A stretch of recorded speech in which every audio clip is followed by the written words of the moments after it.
So, good morning, good afternoon, good evening, wherever you are in the world. It's welcome. I've got to welcome you to another NBWN Talks. And you know me, still have to dodge the downward look and the upward look. So bear with me. Anyone who's tuned in, please just say hi and let us know where you're calling from and which company. And just to keep this vibrant.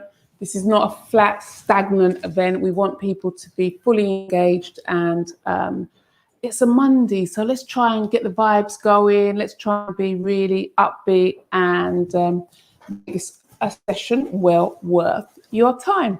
So to kickstart this event, driving diversity, digitalisation and intentional communication. This session for me is looking at this whole debate around diversity, and it's that whole changing narrative. So are we going to be able to keep up with the changing demands of diversity in terms of moving it to a more equitable and more inclusive environment, whether it's in workplace, whether it's in our communities, whether it's in the way that we shop, etc., and how we treat people, more importantly. So again, how are we coming up with the models, the business models, but also the practices that will make this more inclusive? So that's the bit around diversity. In terms of digitalisation, everybody knows I'm into AI. So how does this impact some jobs that are going to be lost, but in the same breath that they're going to be lost, it's a great opportunity to create new opportunities in the employment sector. So I believe they were saying that for the school children, I think it's primary school children, by the time they're ready to get a job, JB, 65% of the jobs will not be available. So, and I know Dr. Shinny and all of those will come back and say, this is the stats, Sonia, you've got to get up to date with your stats. But the reality is it's a great opportunity for those entrepreneurial spirits and entrepreneurial giants to come up with the jobs, the opportunities that we're looking for. So that's that. And then it always goes down to communication. How do we communicate with each other? Are we inclusive in the way that we communicate with each other? And so it's really important that we look at how we change the narrative, how we change the style, so that can look not just only in the workplace, but also in the small business owners who often don't have the access to the tools, the strategies, and the information that can help them develop their business and take it to the next level. I'm really excited because these are some of my favorite speakers that we have on the show today, and they're going to bring a different perspective to the whole debate. So, and I hope you're going to get something out of it. So please don't sit there and just go, I want you to let us know where you're calling from. I want you to let us know what's on your mind so that you can actually be party to what's going on. So again, I'm going to call our first speaker. It's going to be Dr. Gillian Brooks. Now, I'm going to call Gillian because Gillian's going to set the tone in regards to the intentional communication. But as the debate moves on, I'm sure that Gillian will then bring more and different perspectives, more diverse perspectives to her original debate. So can we call in Dr. Gillian Brooks? And she is, as I say, the Assistant Professor of Marketing at King's College. So, Gillian. Thank you. Hi, Sonia. Can you hear me okay? Perfectly. And okay, can our great. audience please greet Gillian? Hi, nice to see everyone. I see everyone's calling in from all over the world, so that's fantastic. So what I'm going to be talking about this evening here from London is that notion of intentional communication and how it is really that we sort of practice and rehearse what we're going to say, but we never really think about how we're going to say it. I know if any times we have a big conversation, we always sort of recite in our head, okay, this is what I'm going to say, this is what I'm going to say, but it's very rare that we actually think about our intonation, the reference points, who we're actually talking to and what are their reference points. And that's what I'm going to talk to you about in terms of a gender perspective. So in terms of advancing advancing leadership and coming up with this notion of authority in the workplace. I think it's crucial for women specifically to know their audience. And I remember the first time I met Sonia was actually focusing on this specifically when we were looking at how men and women actually communicate very, very differently. And it actually goes all the way back to when we were toddlers. And so this wonderful linguist, Deborah Tannen at Georgetown University wrote this article called Who Gets Heard and Why? And a lot of her research is focusing on how men and women say identical words, identical sentences, but they're interpreted completely differently based on who you're actually talking to. So if I were to say something to a male, for example, he would interpret it completely different than if I was saying it to a female, even though it would be the exact same wording. And it's really based on our own individual reference points and how we were sort of raised and how we've been sort of naturalized into languages. So an example that was in this video again that I showed Sonia was little boys and little girls. So we have little boys playing together, if you can visualize this. They're 5 years old and they're talking about how high they can throw a ball. So the first little kid says, I can throw it to here. And the next one says, I can throw it to here. And then one goes, I can throw it to the sky. And then everyone gets really quiet and this little boy goes, I can throw it to God. And they're all like, whoa, that's so crazy. That's so crazy. Obviously, this kid can't throw a ball all the way, as high as he can go. But that's how they communicate. That's how they develop a rapport with each other, through this sort of notion of competitiveness. And if you think of anyone in your workplace, or at least when I teach MBA students, I see this example with them when I have the guys do it as well. They sort of say, oh, I ran 10K this weekend. And this guy goes, oh, I know, I ran 12. He's like, I ran 15. And they're still, but they're not doing it to make the other person feel bad. They're doing it as an idea to communicate and get on the same page and sort of have that intentional rapport with each other. Whereas women, very differently, we are seeking more of a similarity or a companionship, that sort of notion of intimacy. So in this video with the little girls, there's 2 5-year-olds and they're sitting at a table playing together 2 by 2, which little girls often do. And this little girl says, my babysitter, Amber, wears contact lenses. And then the other little girl goes, my mom wears contact lenses. And then they say, it's the same. And if you think of anything, any type of conversations you've had with some close girlfriends, you sort of prove that you're listening by comparing notes based on your own experience, right? If someone says, oh, I really pulled a muscle the other day at yoga or something, you go, oh my God, I did that last week. It was brutal. This is how and so we always have this notion where if we've experienced something similar to someone, we tend to sort of believe them more, or they have more legitimacy in our minds. But how does that actually translate when we're talking to someone of the opposite sex? So I'm not saying you have to completely change who you are when you're talking to a man or a woman, but just be aware that they have their own reference point when they're interpreting the information that you give them. And that's not only just in terms of what we're saying, but also sort of our body language as well.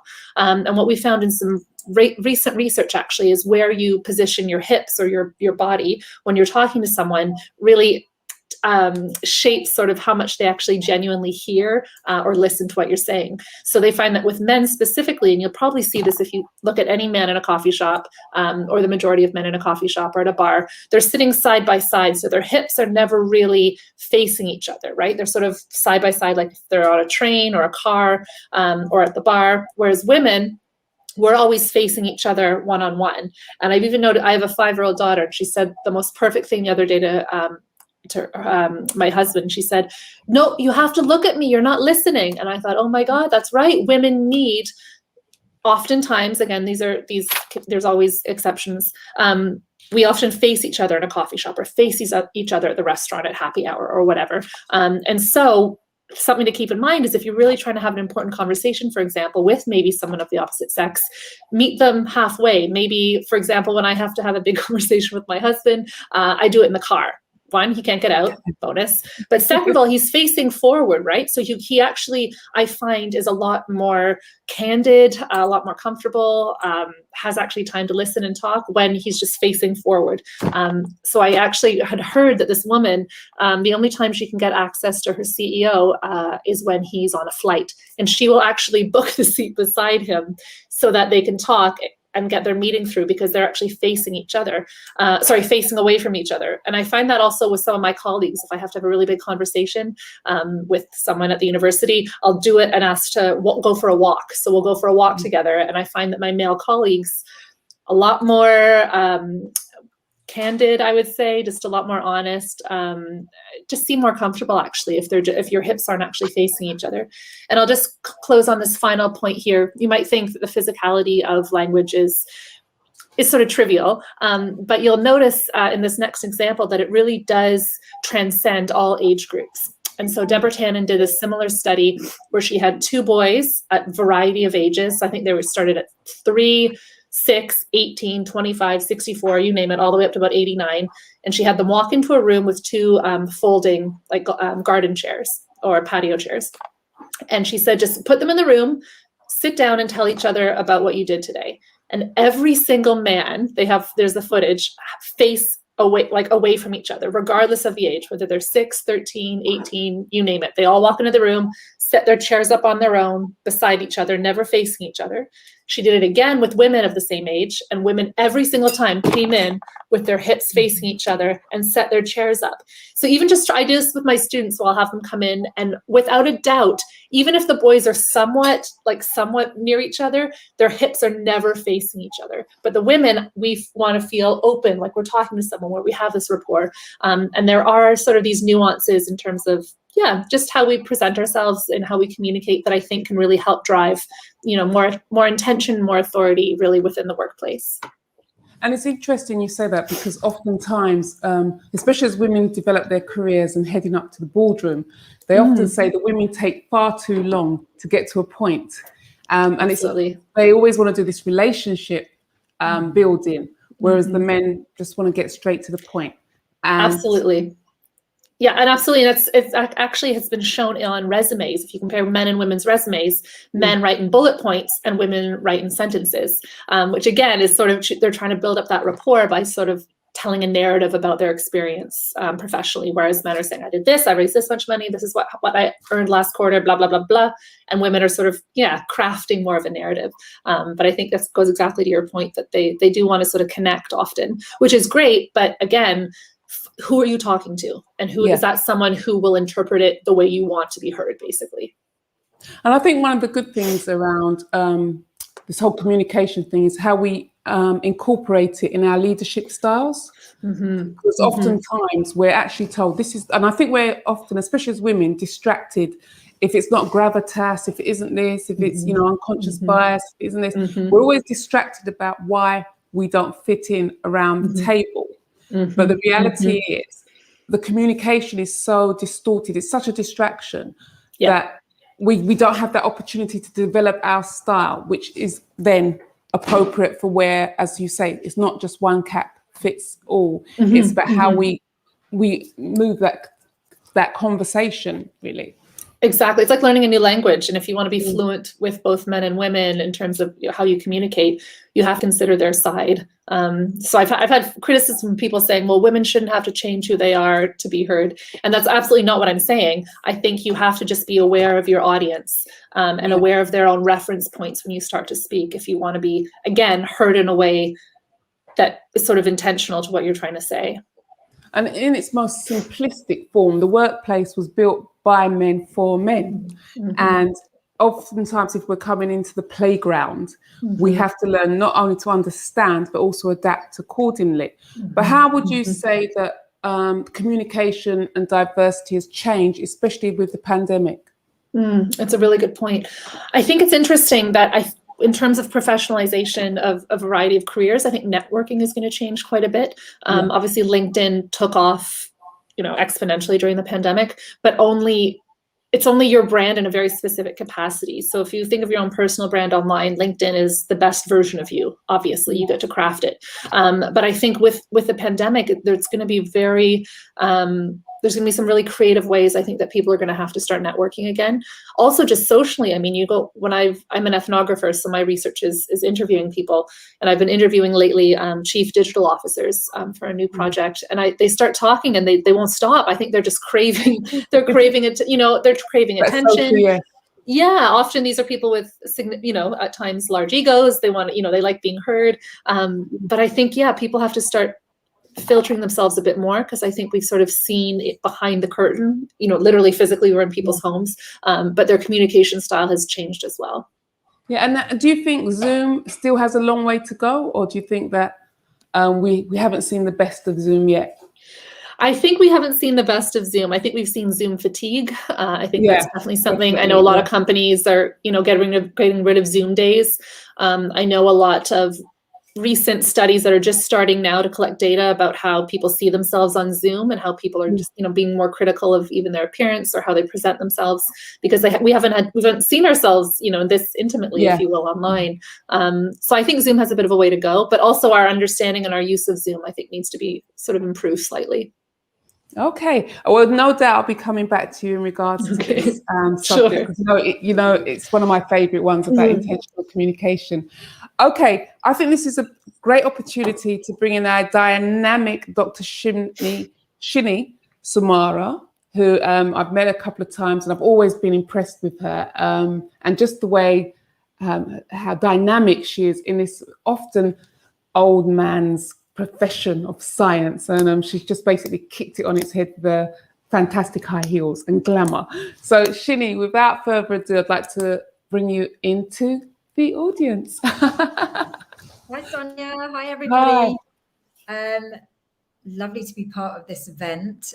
Thank you for hosting this and setting this gathering up. Yeah. I was listening to Gillian and kind of trying to figure out what the audience would benefit from hearing from me. When you were talking about that older man's sort of industry, I have a background in engineering and it was so male dominated. And, I've spent a lot of time and I'm very passionate in encouraging women to step into their power into the male dominated industry. And the work I've done, like, for example, run a podcast for years now, inviting women in STEM, science, technology, engineering, and maths, to talk about their experiences. And it's been a really fascinating journey because in the beginning, because of the way the podcast came about, I kept all of my guests anonymous, which allowed women to really speak from the heart about what it's been like. And since then, over the 3 years, I've really seen women come forward and say, do you know what? You don't need to conceal my identity. I actually want to talk about this in public, which has been so encouraging because it means that women are finding their voice. And the topics that we tend to talk about are the things that many of us experience. So things like self-doubt, imposter syndrome, feeling like we need we need role models, we need representation in order to feel like we belong. And I'm very encouraged with the way things are today. I feel like the generations that are graduating and finding their way with their careers have so much more strength and courage and support from their peers to really reach their fullest potentials, which was not really the environment I graduated into. I ended up in engineering because my dad was like one of my biggest influences. He's an engineer. And so it seemed obvious that I would study engineering. Plus I found it so fascinating. And it was only until after I graduated and I was in industry that I looked around and I was like really intimidated, especially as like this brand new graduate, bright-eyed, bushy-tailed, really lacking in confidence, really lacking in experience, and not seeing anyone around me that I could relate to. Yeah. And I find that is so essential. And today I'm constantly celebrating women who trailblaze. I found so many women and continue to have conversations with women in STEM who are really owning how different they are and how unconventional. And they need to be heard. They need to be seen because just by existing, they provide so much inspiration to young girls who would never have dreamed of considering careers in STEM because they thought it was for boys. They assumed that you'd have to be amazing at all the sciences. And the thing is, careers in STEM are just so we're the STEM world is crying out for female input. At the drawing board or the engineering board table, we need diversity and we need inclusion. And to get that, women need to skill themselves up in the subjects that are required to do careers in engineering. And so, I was doing so many talks after I graduated. I was doing so many talks to girls who were 11 plus. And I was kind of looking around me, and over the years, I just didn't really see the needle moving in terms of the statistics of the number of women in engineering, especially, which is around 12%. And that's what motivated me to write a series of children's books, which came out last September. And they're aimed at 6 to 8 year olds, because I realized that the problem starts much younger. It starts when kids are being given, when boys are given Lego sets and cars and kind of transformers to play with, and maybe video games, and girls are given dolls and the typical stereotypes. And are they still giving them Barbie? I mean, ask yourselves that. I'm not a parent, but how are you giving your kids those kinds of gender biased influences? I know that my dad, being an engineer, like I grew up with Lego Meccano sets. My dad, I think he secretly wanted an eldest child to be a boy, so I was kind of raised to sort of get stuck in and help with the DIY. I'd always hold the Hoover under the cross on the wall that my dad was about to drill into, and I just it didn't seem abnormal to study engineering, and I would love to live in a world where we normalize girls engaging in things that are typically for boys, because I think those influences start early. And what I'm very interested in doing these days is my part in trying to gender neutralize STEM. Because, in all the work that I've done to encourage women, I've had so much feedback from men saying, love what you're doing to encourage diversity and inclusion, but please don't forget the fact that it's also difficult for men who are really feeling these days that all the emphasis is on encouraging women. They're not being heard now. And so I feel like I'm in this area of kind of wanting to gender neutralize, not fall into those biases. And can I interject? Because there's a couple of things you've said, and I'd just like to follow up on them because they're burning inside of me. I can't wait anymore. But it's also this access to the knowledge, because to me, if you look especially at BME children and looking at their career options and how they're guided, but also what goes on inside the house, because if the parents don't have the knowledge, and especially as for Black families, where it's headed by single mothers who are probably doing 2 jobs, stressed out at the best of times, how is she going to have access to information that will let them know that this is a great place or a great career for you to have, if they don't have access to not only the information, but those networks that put them in a place? And on top of that, when it comes to opportunities for internships, etc., it still seems like a divide. So if it's hard enough for white young girls, what is it? How do we then encourage more children from BME backgrounds? I think, I see that sort of, I see that mental resistance, or I see those perceived obstacles. But first of all, I come from, my dad he was the engineer, and it was all about harnessing the curiosity and wonder that kids actually have. We don't need to present kids with answers and facts and figures, and we don't need to have lots of money to get them engaged in STEM. But what we do need is to share in their curiosity. You know, when they're curious about something, embellish that. You know, like my dad was constantly getting me to ask questions. How do you think that works?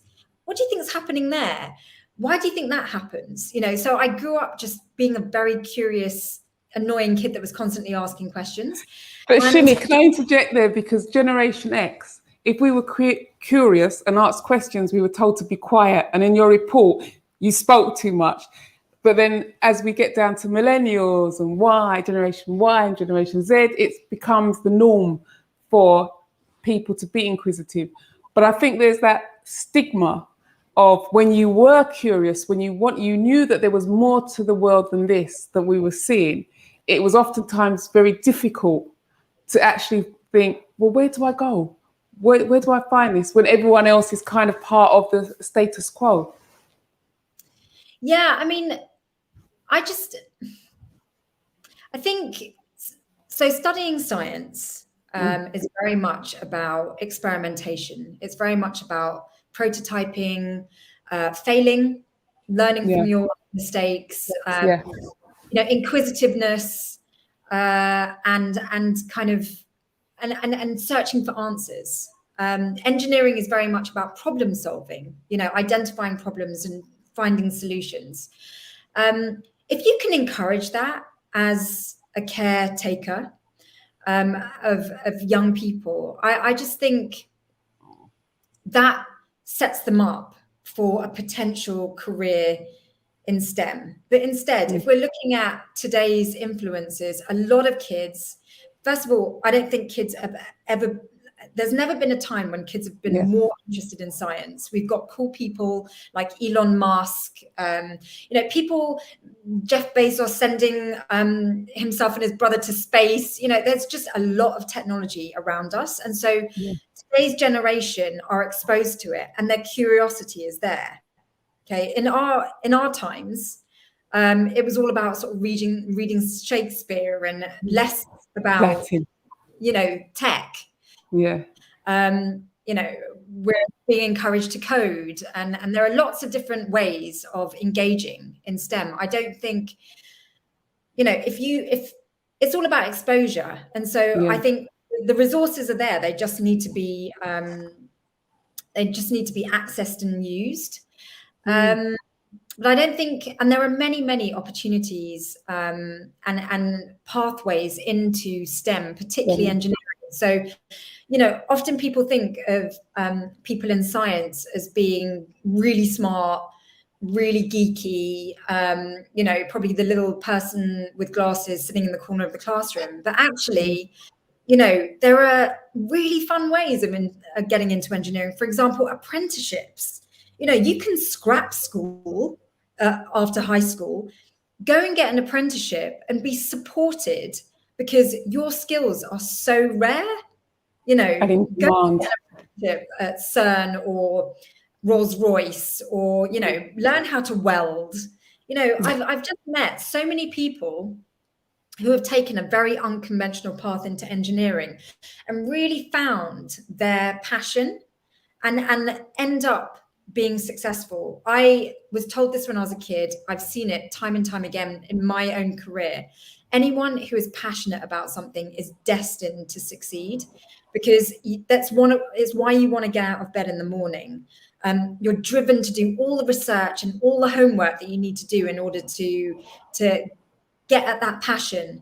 And so, you know, it doesn't have to be boring and academic. It can be hands-on and where you're really applying yourself and you're just finding your way. And so it's interesting you say that, because, you know, I say to my friends, because their children used to be, you know, on Xbox and all of that. So, you know, those games and console games. And I used to say, if they were so passionate about those games, why don't they think about designing their own games? Why don't they, you know, push in that direction rather than just sitting there playing them? And then I always remember when they used to say MI5 used to do their job interviews through the games. And so the higher you got in the game was the more likely you would to get into some of the roles that they were advertising. I always used to think that was super cool. So imagine being the person who designed that game.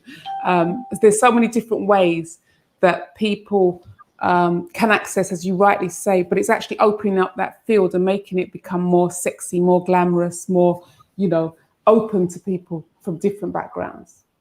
Yeah, and less biased. Yeah. I think, we see people like Jacinda Ardern, Kamala Harris, being prime minister, leading countries. And the minute we see that, we are, we believe that we can do that too. I think if you don't see it, you can't be it. Yeah, that's right. That's right. And so, and there was one other thing that I kept saying, that sense of belonging. So even if you are great at what you do, you're passionate about what you do you actually feel that you belong in that area or in that industry? Because it's all about inclusivity now, isn't it? If you're passionate about something, do you belong in that area? Yeah, so sometimes one of the things I find is that you actually find yourself in a profession that you love, an area that you love, but actually once you get in there, do I belong? Well, this is exactly the question I'm addressing, which is, I was interviewing someone today, and the interview will be out in a couple of weeks. But essentially, no one looked like her and no one had a similar journey. And I said, how have you dealt with being really unconventional, because it's tough. And she said, yeah, in the beginning, it was really, really tough. Like I just felt like such an outlier. I couldn't relate to any of my peers. And then one day I thought, why am I seeing myself as a victim? The fact that I'm different makes me really unique, and it should be celebrated. And if I give in to feeling like a victim, no one is ever going to learn from the fact that I stuck in there, and now she's like, yes, I'm different, but I'm owning it. I'm owning my difference. I'm not going to apologize for being different anymore. I'm going to just own it. And one of the most important things about that is that she puts in the hard work. So she was saying, she's this Black girl, and she worked really hard to get chartered in engineering. She worked really hard to get her academic qualifications, so that those naysayers who assumed she wouldn't be academic and had all these stereotypes, projecting their stereotypes, she could say, I'm sorry, but I'm chartered. I know exactly what I'm talking about. And she would have that confidence because she's put in her own hard work to make sure that she's competent in what she's doing. And so it's really about collecting the kind of the acumen that you deserve, not just sitting back and saying, I'm going to just celebrate being me and being different. No, it takes a lot of hard work, a lot of self-belief. And if you don't believe in yourself, why should anybody else? It's funny because I always say you can always be invited to the table, but if you don't know how to use the knife and fork, there's no point, because at the end of the day, lots of us can be invited to the table, but oftentimes we do the rest of our community a disservice, by not being prepared. And if there's one thing that's really irritating is if you're not prepared. Yeah, and I think it's so important to work hard. We live in a day and an age where everything is very instant. We want to try and get everything.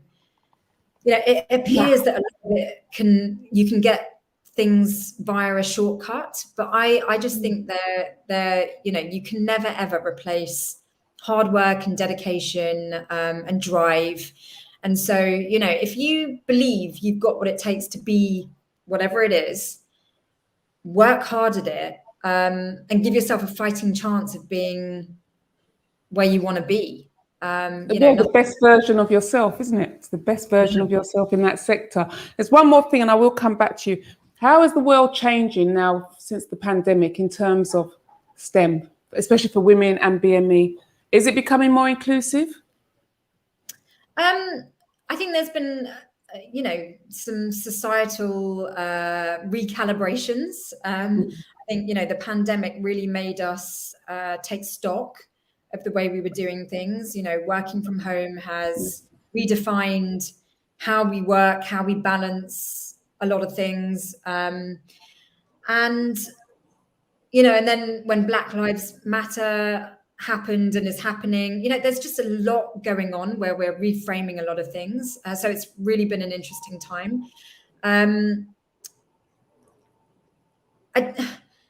Has COVID affected? You took the words right out of my mouth. I was going to say. Yeah, has COVID affected the way things are in STEM? I think the fight continues because it's a generational thing, it's a cultural thing, it's multi-layered, it's highly complex. It's not going to change because of a pandemic. Exactly. I will say that I think a lot of women have had to take on so much in terms of like juggling a family. Not to say that men don't have that, but women are such biologically natural caretakers. I mean, we're just biologically wired to make sure everybody's okay. And so I think, it's been really frazzling for women in all jobs.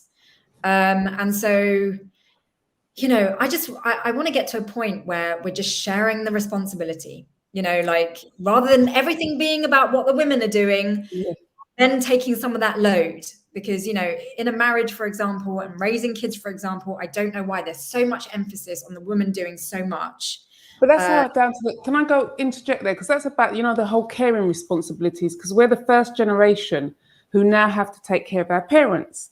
So, back in the day, you just sent money back home and one of your distant relatives would take care of them until the time came. Whereas now, because they're here, we have to take that responsibility on, as well as if you're married, your relationship caring duties, your family duties, plus have a successful career in theory. So again, it's a lot of demands emotionally for a lot of women.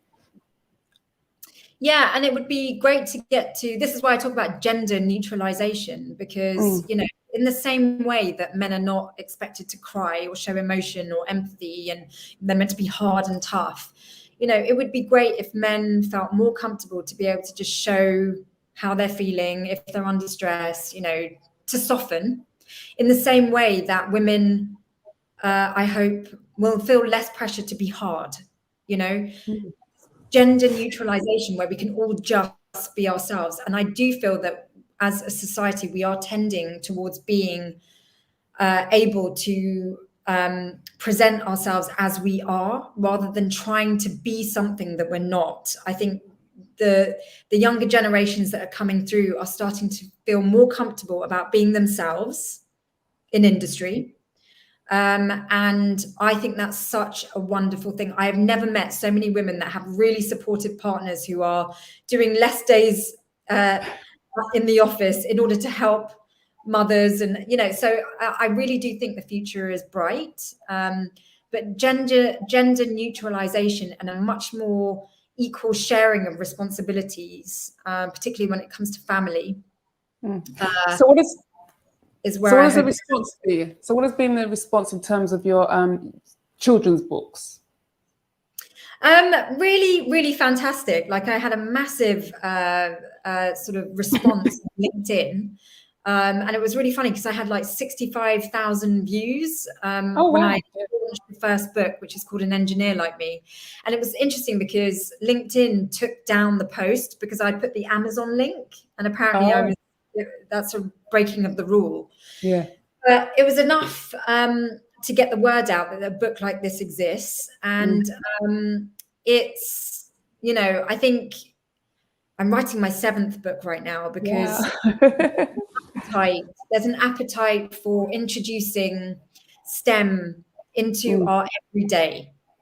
Science has typically been intimidating. It's been unreachable and inaccessible. And what I aim with the work that I'm doing is to make STEM more human, you know, because really every single one of us are affected by the work in STEM do. And so, you know, through these children's books, being able to sort of just switch a light on and say, did you know that STEM is in your everyday life? If I can do that, then that's my job done. And so far, the response has been really positive. Brilliant. I'd just like to bring in Gillian again. Gillian, in terms of language, how have you felt Shini's response has been in terms, especially in terms of what we talked about in terms of intentional communication? No, I think it's fantastic. So I have a little boy and a little girl, and I didn't think gender existed, to be honest, until I had 2 kids. I thought it was all socialized, but they're primally and biologically very, very different. And so just a few things that I wrote down. I think what you were saying about language and confidence is so crucial. I know with my daughter, my husband's an engineer as well, so I'm really pushing her towards STEM, and she'll say, I can't. And I say, you can't yet. And I've sort of noticed now she started saying yet, and that one little word, I don't know, it just means all the difference when she says I can't do it yet, as opposed to I can't do it in general. And I think I know when I was learning science and math, it came down to just confidence. I wasn't very good at it. I failed, and I thought, well, this isn't for me. But I think having a language that sort of neutralizes gender in that capacity as well in terms of activities, I think is really crucial. Talking about the load of, you know, women and parenting.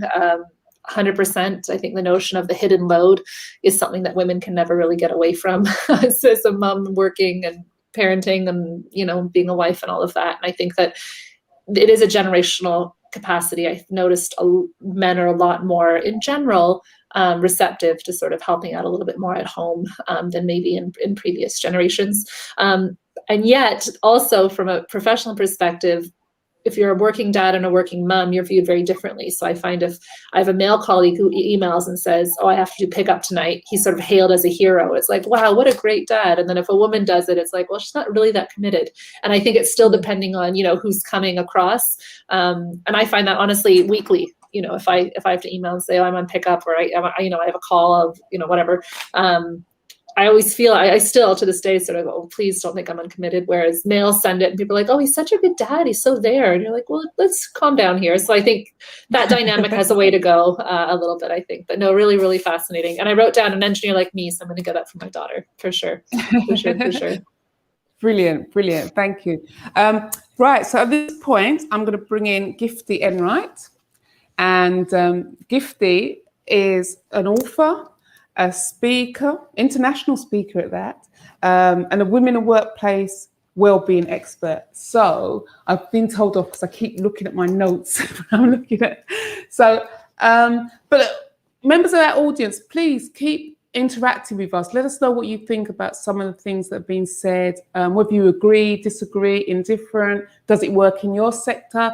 I mean, you know, this may work for big companies, but does it work for small companies? If you're a one-man band, if you're running a business from a tabletop, does this work for you? And what are some of the things that you'd like a bit more information on or a bit more clarification? So, you know, don't be laid by and just go, interact and get those fingers typing. Remember, it's not only women who type. Come on, men, start typing. So at this point, I want to call you Gifty Enright. Gifty! Hey, thank you so much for having me. I was listening to both speakers and I was literally having to sit on my hands, you know. I was dying to jump in, but there you are.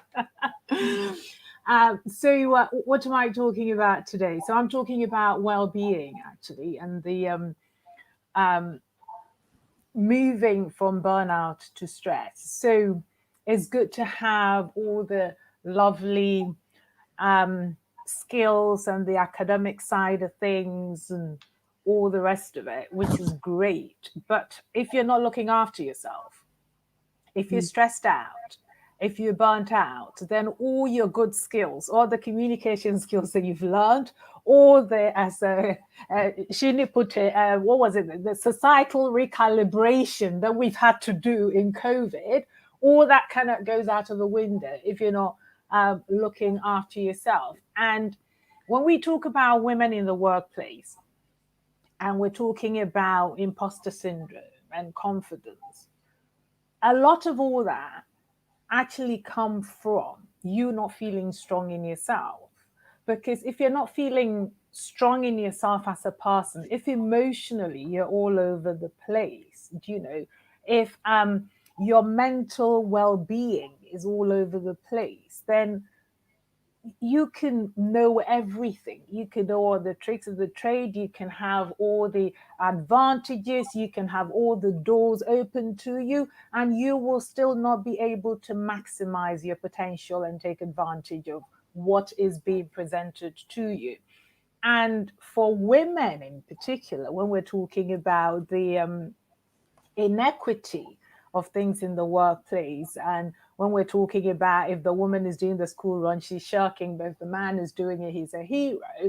Women, we know that we've got a lot on our plate. And I mean, if you have the temerity to go and have children, then there is the juggle, which you have to do all the time, which can be draining. And I mean, it takes a toll on you if you're not managing yourself properly. So for me, when I talk about well-being and the components of well-being, the four main pillars, really. So we're looking at the physical, and the physical, by that I mean, what are you putting in your body, right? So I'm talking about nutrition. I'm talking about hydration. I'm talking about exercise. I'm talking about how many hours sleep are you getting. So that is all part of the physical. And we all know what we should do, I think, but why don't we do it? And then there is the emotional side of things. So do you know how to manage your emotions? When we're talking about working mothers, for example, and I mean, Sonia, I think you mentioned, all these single mothers. I honestly don't know how they do it, right? I really don't know. I need somebody to put the bins out. But that is my biggest thing, is if you live with someone and you're still emptying the dustbin. Right? Anyway, so it's like, how do they do it? And if you're ill, you still have to get up and do it, because the kids need you. So if you're there as a mother, for example, and you're tired and you're frustrated and there's a mother's guilt and all that going on, you're angry with your partners, all that emotional side, if that is not being managed, if you don't know how to process your emotions, they drain you. They literally drain you. I mean, I don't know how many of you know about my book, where I talk about women and the juggle, and how I found myself literally standing in Harley Street with a list of 14 symptoms. And what happens is, if you don't know how to look after yourself, we end up medicalizing things that our lifestyle, if we managed it properly, will take care of, and then we wouldn't have to, medicalizing all these things. And it's simple things like managing your emotions, knowing how to manage your emotions, and knowing what to do to manage your emotions. So you've had a rough day at work, or the teachers told you that your child will never make it, or is not clever enough to go into STEM, and whatever it is. And if you're not feeling confident in yourself, you can't even take the teacher on, right? And you come home and you're frustrated, and how dare they, and they're discriminating against my child, blah, blah, blah. Right? I had the experience of being told that my child, what was it that he was told? He was in the class where English was not the first language. This child had never been outside England at that point. How coming? But then still, when you're that frustrated, how do you manage your emotions so that it doesn't spill over? So our work, you still come across as professional. So that is the other side of well-being, knowing how to manage your emotions. And incidentally, taking care of the physicals helps you to manage your emotions.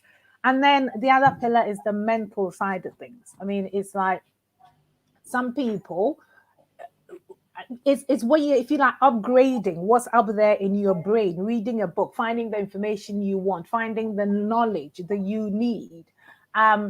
And people, they're just tired. They haven't got time to read a book. But it is that constant education, because things are changing all the time. And if you're not educating yourself, if you're not bringing yourself up to speed, how can you keep up of what is going on and what's going on in the workplace? Because that is what keeps you competitive. That is what, allows you to go toe to toe in the workplace and keep your skill set sharp. So if you're not doing the mental side of things as well, in a way, you're letting yourself down. So that is another part. And it's not just even the mental bit, as in finding the information just for work, but it's even the information for your own upkeep, knowing what it is to do for yourself. And then the final part of it that I talk about in terms of well-being is the spiritual aspect of things. And when I say spiritual, I don't mean the woo-woo side of things, really. When you come down to it, we're talking psychology here. We're talking your mindset. And that a lot of the time seems to be steeped in spirituality or culture for a lot of people. I mean, I don't know how many of you stayed up till whenever it was watching Emma Raducanu play the tennis, but I was one of them. And I was reading in the paper today, she was saying her inner self-belief comes from her Chinese culture. And that's something she got from her mom. And I didn't know that. Do you know that is something, it's a cultural aspect of them. So again, when it comes to your mindset, your own personal philosophy, that tends to be driven by spirituality. And it's like looking for what serves you, what do you want, your own sort of, if you like, personal philosophy to be, because that is what will drive you to find the information that you need. That is what will drive you to manage your emotions. That is what is going to drive you to manage the physical aspect of things. So if you look at all four together, the physical, mental, emotional, spiritual, they all come together to have you firing on all cylinders, to make you feel the best you can feel. And then I want to throw this at you, and this is going back a few years now. London School of Economics did research, and they had respondents from Australia, Germany, US, and UK. And it was, God knows, about maybe 250,000 people. And what they were asking them were what impact on their well-being, right? And so they wanted people to kind of grade in terms of well-being what they thought were the main things that impacted the most on their well-being. And believe it or not, although we're all there running in circles and working all the hours God sent to impress the boss and all that kind of stuff, in terms of what makes us feel, well and good in ourselves, number one that topped the chart was mental health. And if you think about it, it makes sense, because if your mental health, if you're all over the place, if you wake up depressed, ain't nothing going to happen that day, right? So mental health is number one in terms of what actually impacts on your well-being. And then the second thing is your close personal relationships. And again, how many times have we ignored our partners and our children to finish that deadline at work, and we put them second and all that kind of stuff? It's your close personal relationships, making time for your family, making time for your girlfriends, those things, making time for your girlfriend, releasing oxytocin. It keeps you going. It gives you that bonding, hormone for you to feel loved. And then the third was actually your physical health. So what makes you feel that you're thriving, in life? Your physical health came third after your mental health, which was first. Second was your close personal relationships. Third was your physical health. And fourth was your income. And for me, what I say to people is, if you want to move from burnout to balance, you need to structure your life in that way. So in terms of your priorities, your mental health should come first. Your close personal relationships should come second. Your physical health should come third. And then, only then, are you looking at income, work, and all that kind of stuff. So if you schedule your priorities that way, you will be surprised how suddenly you don't fall victim to burnout. So there It's you go. interesting. Yeah, it's interesting because at the moment we've been told that we've had to go after our career, our aspirational goals, and that's been the sort of pipeline we've followed. But we've not looked at the impact it has. You know, it's a bit like feel the fear and do it anyway. So you're on that turbulence, but you still get to New York, but you don't worry because that's what you've always had is those traumas. But again, in this day and age, it's not working anymore. And I think that's, you know, and I think that's been the shift that I think many people have found difficult to then how do I readjust? How do I, especially if you don't have the people around you and you're not in the right environment. And this whole thing about imposter syndrome, you may still be succeeding, but you've got, let's say you've got 10 ticks that make up this imposter syndrome, and you might be operating on 8 in all of them until you actually have your burnout and you say, look, I can't do this anymore. I can't bear it. I can't bear the people. I can't bear the environment. This is not what I want. I've put my ladder up against the wrong wall. Then that fear now of moving that, what does it look like to move that ladder if I've built everything up so far? And a lot of burnout and stuff really stems from FOMO, people feeling, you know, the fear of missing out. So they're chasing all these things that are not aligned to their values, right? Exactly. And you need to work out what your values are. And you're right. I mean, so those of us of a certain generation, it was like, go, go, go. You had to get the house, the car, you know, all these things you had to take. And all about, if you like, you know, conspicuous consumerism. So you were going for it and killing yourself in the process. And what I'm saying to people is about balance, because there's no point in having the fancy job, fancy car, fancy house and being dead, right? You need to be alive to be able to enjoy those things. And success is being able to actually enjoy what you've created. And that's where the balance comes in, because you find a lot of people that society will deem success. And when you go closer, you find that, you know, the close personal relationships are in shambles, right? Their personal health has been sacrificed and they're on all sorts of medication. They might have millions in the bank, but that is not success.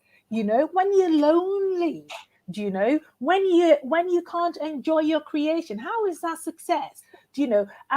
And so it's not just about the, if you like, the academic achievement, the professional achievement. It is also about, you know, having a rounded life. And so that's why I give that table. So you're looking at your mental health, because you can be rich, but if your mental health is not there, what's the point?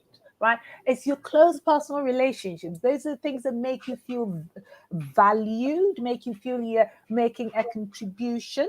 And so those are very important. And then it's your physical health, because you need to be in good health to be able to go on that yacht that you've been killing yourself to buy, right? So it is, and now it's changing. So if you look at Gen Z, for example, they're not all about all the consumerism. Their priorities are different. I mean, these kids now, to be fair, they're concerned about oxygen. They think they will not have enough oxygen to breathe, right? Yeah, I know. The environment.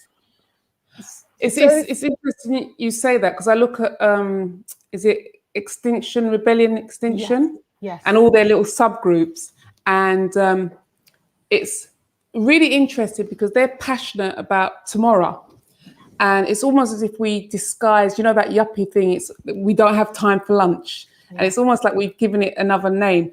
But also, what the pandemic has done, I think, has revealed and exposed so many of our so-called leaders in terms of their addictions and what's kept them going.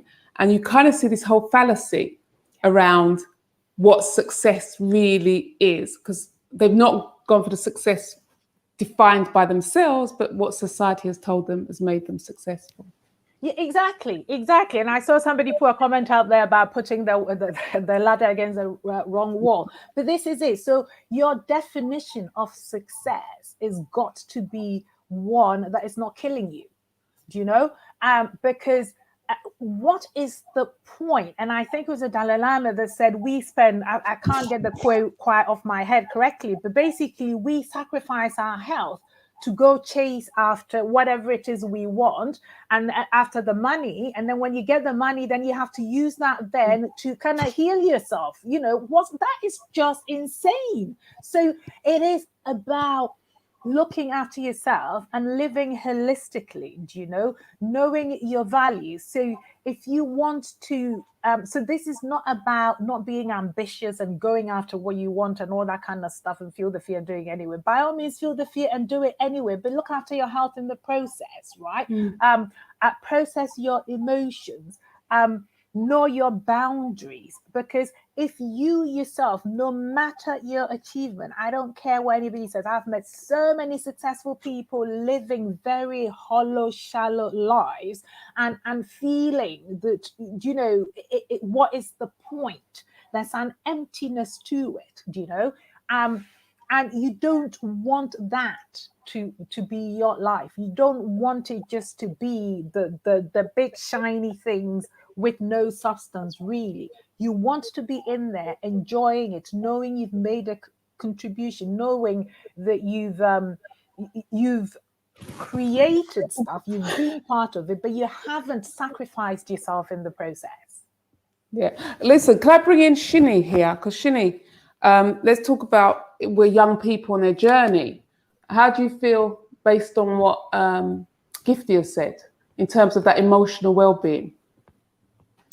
Yeah, I think it's a lifetime's work to try and get the balance right, and you know, it's ever changing, ever evolving. You know, me personally, when I feel like I've finally sort of established a balance in life, something will come along and completely throw me off. And an example of that was sort of really finding my groove. I lived in the States for 5 years. Hello to the person that's in from LA on this panel, on this event. Like I really, during that time, you know, I moved to that country not knowing a soul. I had to find a place to live, a car to drive, you know, all the stuff that you do when you're new to a place. And when I really felt like I'd found a stride, I then came back to the UK and had to start all over again. So I just feel like there's no destination. You know, we are just ever evolving, ever growing, changing, developing, and I don't think, I personally don't want to stop ever learning how to do this thing called life, you know. And so I love what Gifty said about sort of like, you know, take care of yourself. You know, yes, we can have all these lofty ambitions and drive, but let's not burn ourselves out in the process, because otherwise what would be the point of it all? And it's interesting you say that, because I mean, Gillian, what would you add to that? Especially as, you know, we have this whole massive thing about communication and communicating in the right way, in the right environment. That still puts a lot of pressure on us as women. Absolutely. And I think what was interesting, we haven't really discussed this yet, is the social media factor. And that's one thing with some research I've been doing recently on social media and well-being. And we actually found that there was a positive effect for people's usage of social media on Facebook exclusively. So we found that of all the platforms, people actually felt better about themselves and had a stronger sense of well-being on Facebook. And so we thought, okay, well, this doesn't make any sense. So we ran the numbers again. Nothing against Facebook. We just were very surprised with that finding. And what we sort of have theorized is that it's because of that personal connection. You're seeing other people in your network doing fun things or suffering alongside you. It's sort of that vicarious notion. And because the largest growing population on Facebook right now is women over 50. And as we know already how women communicate, we want to connect with people. And so, yes, as damaging as social media can be, and I 100% believe, as Gifty was saying, that mental health is top. And so that's why we redid the study, because there's so many studies showing how damaging social media can be to mental health in terms of, social media and body image or Instagram and filters and things along those lines. But there is something there that helps connect people in a way that I think does add a little bit to our well-being in a good way, which is surprising. And you know, they always talk about this lack of role models. I think one of the good things about social media is that it does give us access to potential role models. Whereas before, I thought it was a lot more difficult. Bearing in mind, I think the internet in its popularity was 1999. And if you look at how the world has changed with social media, prior to that, you know, us Generation X people, we struggled, or baby boomers, we struggled to find people that we could reach out to, who could support some of our aspirations, let alone our goals. Absolutely. And I think with social media, specifically with influencers as well, there's some bad influencers out there, you know, don't get me wrong, but there are also some who've provided a voice for people who might have felt voiceless, or who had an interest that was very niche that they didn't think was normal. And you're seeing from gaming, for example, there's all these female gamers, young girls who are now YouTube stars showing how to game. And I think that there's that good moment where you have these role models through something as controversial as social media influencers, which is something I research as well. But there's a good side to it as well, in terms of just having these I think, role models, or just reference points for things that weren't normalized before, or weren't visually available. So I think that visibility factor through social media has been good. I think, I know this is what's coming up to mind. I mean, what do you think is exciting about this whole digitalization and AI, and the whole way we, you know, driverless cars, you know, 3D printing? I might be late, it might be 4D now, but you know, what is exciting about not only the arena, but for women? Is that for me or for everyone? Anyone, first one, jump in. It's a big question. I'm going to think about it for a minute. Okay, Gifty, Shini? Can you repeat the question? Because I've actually been very distracted by a comment that came in. Oh, okay. Do you want to respond to the comment? We'll respond to the comment and I'll come back. Okay, well, I think I'm the person that mentioned being a victim, so I feel personally responsible for this comment. Yeah, I really do. I hope I wasn't misleading in the same way that I may have been misleading about my comments about Elon Musk and Jeff Bezos. I mean, this is another interesting dimension about social media, is that you can say something on social media and then you have the entire spectrum of responses. And often, you know, the intention is lost in all of that. But with regards to being a victim, I think it's also really important to acknowledge when you have been a victim, or you are on the receiving end of trauma. You've been through something traumatic. It's absolutely what I was saying about being a victim is not to diminish whatever experience you had when you felt like you were being a victim. I think what I'm saying is it's really important to not dwell in that. I've been on the receiving end of many things that are have been very traumatic to me. If I was to describe it to all of you, you may not think it's traumatic, but for me, it has been. And it's very important for me to acknowledge that. You know, we all have different experiences, and what it's like for us experiencing that is what counts. So, you know, I think it is important to take time to process it. For me personally, whenever I've felt like a victim, it's been really important for me to deal with being a victim and then move on from it. Otherwise, I can find myself being very much stuck in the past, and not able to grow and learn and sort of move beyond it and use it as a stepping stone for growth, you know. And that's where I am today. There are many things that have held me back, but I see them as opportunities for growth now, and that's what I meant by not being a victim. And also, you know, not being scared to fail, not being scared to be vulnerable, but oftentimes learning from it. Because I think we've been told to be strong all the time, but you can't keep it up forever. Yeah, I think we live in a world where being vulnerable is absolutely terrifying. say that a lot of the work I do is on digital platforms.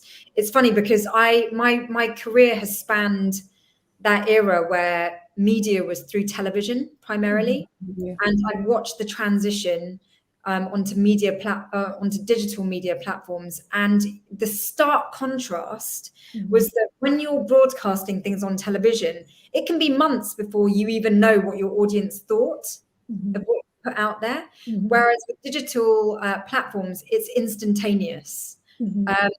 And it takes some sort of like courage and thick-skinnedness to actually put yourself out there, because my opinions can be shot down, and I've had to develop a bit of a thick skin to actually have a voice. And so But there's that books out, isn't it?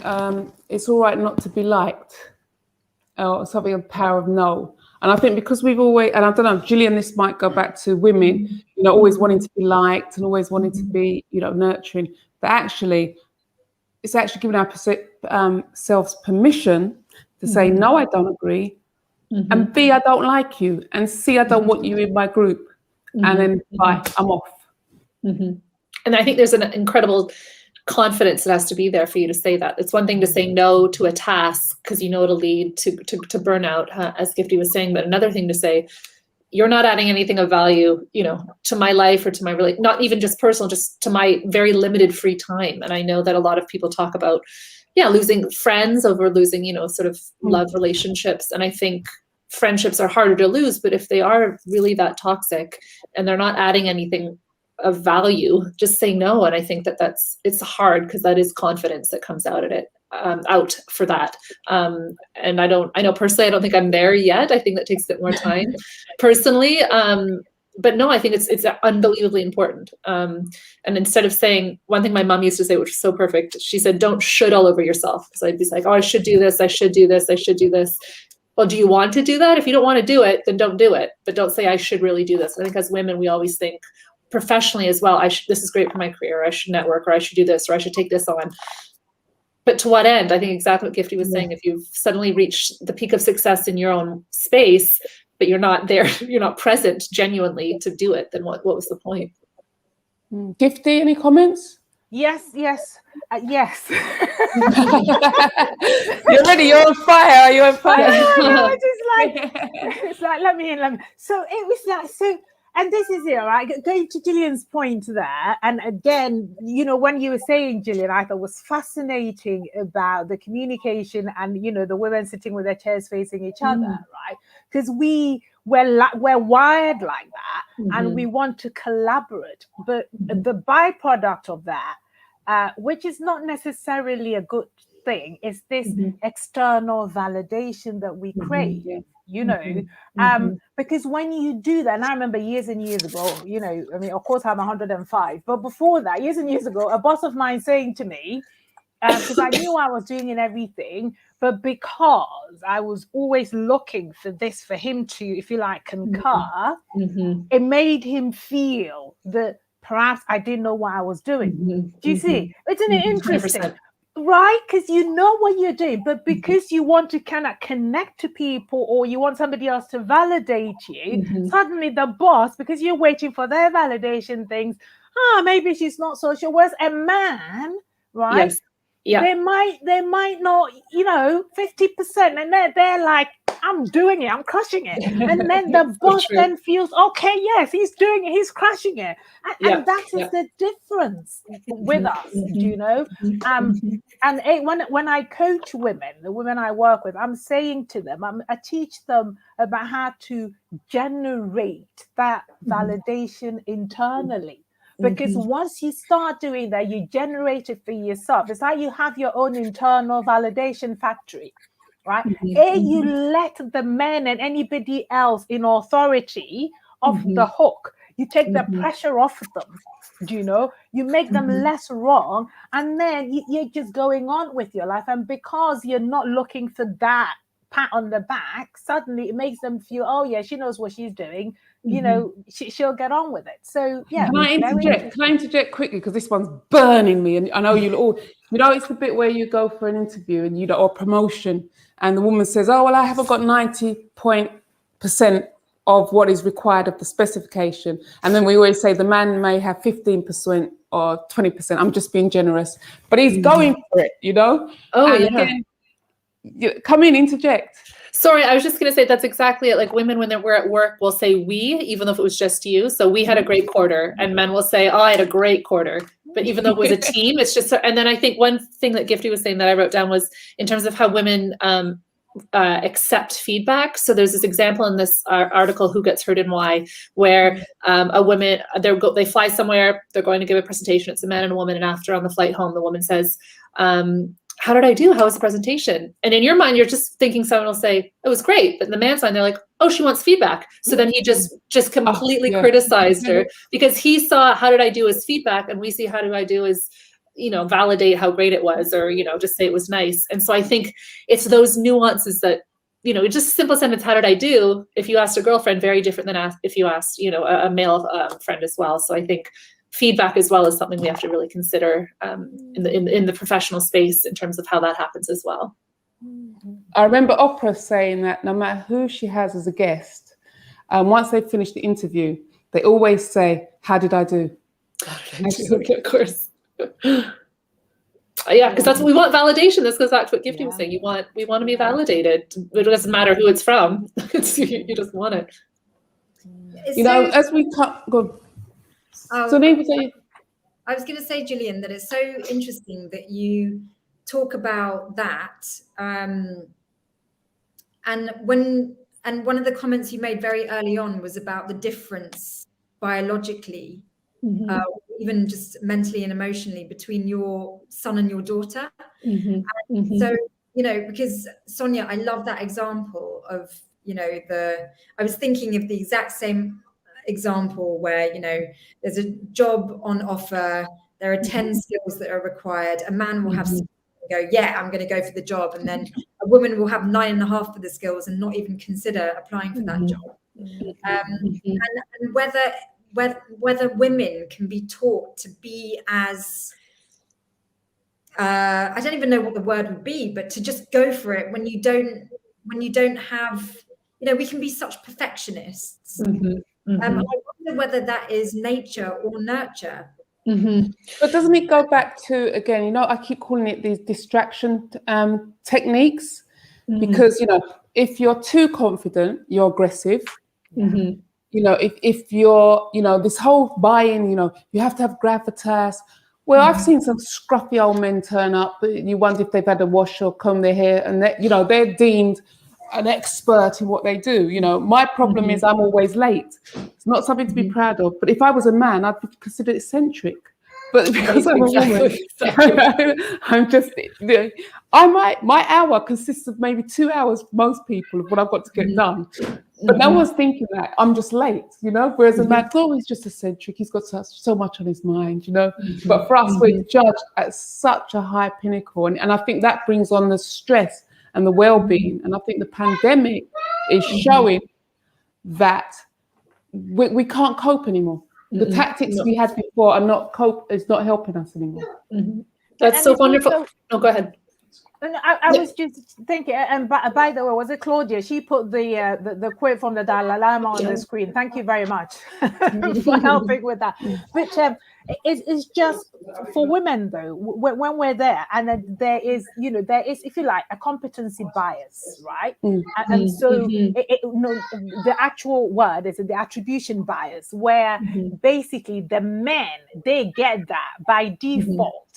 People expect them to know and all that. So they get the attribution bias, whereas a woman has got to jump through the hoops to get recognized. Whereas a man shows up, and I'm sure this has happened to a lot of us here, where you go with a colleague somewhere, and basically they will just defer to the man. They will assume, I was talking to a VP of a digital organization, and she went with one of her technical architects, right? She was there, she was the VP, and they came and they started speaking to her technical architect like she was his PA. She wasn't happy. But again, that is the attribution bias. That's what people expect. And then for you, the woman, you have to then go and, if you like, insert yourself into the conversation or impose yourself. And then at the same time, you then get judged harshly, to the point that Sonia was making. So nobody is making excuses for us, because if you go in and you're assertive, you know, you're not seen as assertive, it's aggressive. Whereas when a man is aggressive, they're assertive. So it's that fine line, right? It's that tightrope we have to walk. And I think that's what holds some people, some women back from throwing their hat in the ring, you know? And that's why they're waiting to tick every box. But I think, and perhaps you guys need to consult with Gillian, if you work on those communication skills, you know, it also allows you to be assertive in that way without seeming aggressive. And then, because, you know, people are not used to you being there and be all sure of yourself and not asking for the validation and all the rest of it, right? So it is just having the finesse, if you like, to position yourself, and it's a really tightrope, so you're not threatening these people, if you like, who have to pass a judgment on you, you know, but at the same time communicate to them like, hey, I am competent, I can do this, you know, I can be an engineer in my high heels like Shini and just really come in there and crush it, do you know? And it's funny you say that, because even though I jest, but again, even turning up in a feminine way, oftentimes they don't take you seriously. They think, well, she ain't serious about this, you know. And it's like those double standards around that. Because, you know, why should I have a moustache and a white jacket just to make you feel comfortable with me? Shini? I had this exact conversation with my interviewee today, and Gifty, like, I back up what you say with so many conversations I've had with women who have just accepted they have to work harder than their peers just to be at the same level. It's almost like an acceptance. It's like, yep, that's what has to be done, so I'm just going to have to do that. I look forward to a time where we don't have to work harder than everybody else just because of the color of our skin or our gender. Maybe we'll get there one day. But the conversation I was having was about the fact that the girl I interviewed really loved wearing bright colored clothes. But every time she did, it drew attention to her, and people thought because she took an interest in the way she looked that she couldn't possibly have the substance. And this is where role models come in, and mentors, because her boss is female and also loves wearing bright colored clothes, and is very senior because of, you know, she's just got to where she is on merit. And the boss said, you just enjoy doing what you have to do. As long as your work is good, don't worry about what people judge you to be. And you know, often when people judge us, they're basically judging themselves. They're projecting their own insecurities onto us. And so we just, you know, we have to, it's so important to not prioritize other people's opinions above our own. It's really tough to do that. It's really essential. Well, as we come into our final few minutes, I'm going to ask Gillian, Gifty, Sinead, to just say their final comments. Can we do it in a Twitter 142 kind of moment? What would you say would be the most important thing for our audience to take away from today's session? I would say I would say know your audience. Know who you're talking to. You might not know anything about them personally, but know where they're coming from, where their reference point is. And if you feel that you can adapt accordingly, do it. But I think knowing your audience is crucial. Brilliant. Gifty? I would say prioritize your well-being and prioritize your own internal validation. Brilliant. Shani? I would say follow your heart, your passions, work hard, and learn to accept yourself exactly as you are, and learn from all your mistakes because they're as valuable as any other. Yeah. And it's going to be a time when we won't be having conversations like this. We'll be saying, you know, we were the pioneers and we opened the floodgates for you to be able to have this honesty about what you're doing. But I'd like to thank you all for taking the time for being with us. I'd like to thank our attendees. I hope they got something out of it. And I believe our next event will be on the 4th of October, Monday the 4th, Black History Month, as we celebrate Black History Month. Again, I still feel these ceremonies are very important because if we don't know where we're going, if we don't know our past, we don't know where we're going, and we don't know how to set up the future. So on that note, I'm going to say thank you very much, and I look forward to seeing you again. Take care now. Thank you. Thank you. Bye.